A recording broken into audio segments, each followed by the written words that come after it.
Do you sometimes struggle to get the pigment to come out of your cartridge when you're working?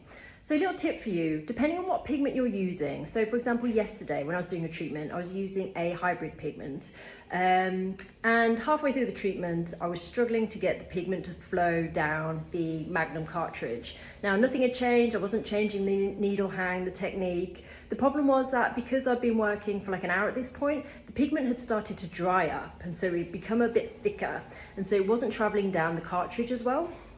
And so all I had to do was loosen up that pigment a little bit with a bit of dilutant, or you can use a completely fresh new little pot of pigment and then it will flow again.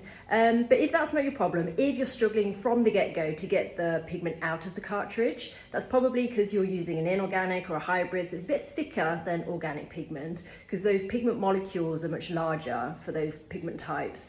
Try diluting the pigment a little bit and see how you get on. But also the needle hang has to match. So play around with the needle hang, make it a bit longer or shorter for the pigment to flow out, and hopefully that will fix your problem.